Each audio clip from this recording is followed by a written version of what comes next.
From the ranks of corruption, 3 heroes emerge, fighting for a single cause: the destruction of the masters they once served. Their names will become a thing of legend. Baratus, Daedalon, and Parias must heal the world of Hexen for all time. The world must undergo a testing. A journey must begin. It turns out I made a mistake when I did last week's Hexen unboxing. As I said, the game came out in 1995 or 1996. Well, it actually turns out the Saturn release was released in 1997. So it's only 19 years old. I was off by a year or so. The original PC version is the one that hit in 1995, and yes, it was essentially a modified Doom clone. But not just any Doom clone. This was the sequel to Heretic, which itself was a Doom clone. What made this game so unique was that there were 3 playable characters to choose from, you could use spells, and eventually you could even learn to fly. The game levels were also connected through a hub system, which was rather original for its time.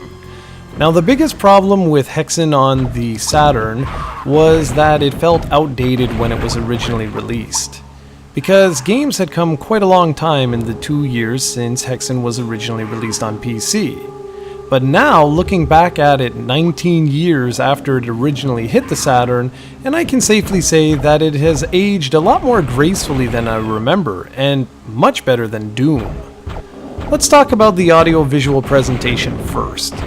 Naturally, the graphics haven't aged as well as in other games, but Raven did a good job with this port. It doesn't feel as rushed as the Doom port.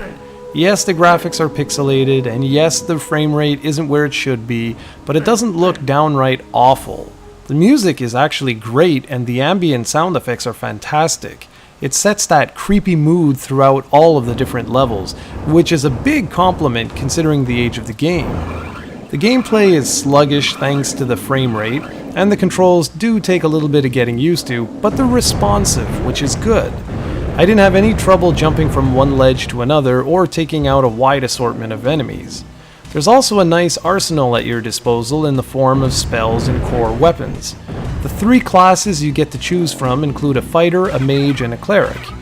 Each plays through the same stages, however the game alters itself ever so slightly based on which character you're playing as. Naturally, the weapons are also different depending on your class, and the game's overall difficulty varies quite a lot depending on if you're the fighter, cleric, or mage.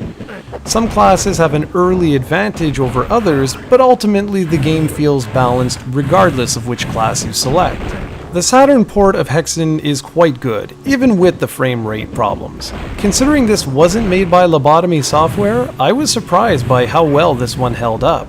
It can be yours for really cheap on eBay for a complete in-box copy, so if you're looking for a good first-person shooter with a lot of variety, check this one out. Before closing out, I wanted to mention that the Heretic trilogy featured a fantastic storyline, and it's a little bit of a shame that this one was the only one in the series to make its way to the Saturn. I should also mention something very interesting for those that don't know, and I will do a Saturn Day feature on this at one point in the future. The SEGA Saturn actually had a link cable that would link 2 systems together to create a local area connection. It was called the Tyson cable, and unfortunately it was never released outside of Japan. It was primarily used for multiplayer games that supported the local area connection, such as Hyper 3D, Tyson Battle, G-Blockers, Gun Griffin 2, and Steeldom. In North America, Hexen supported the cable, even though it wasn't released here.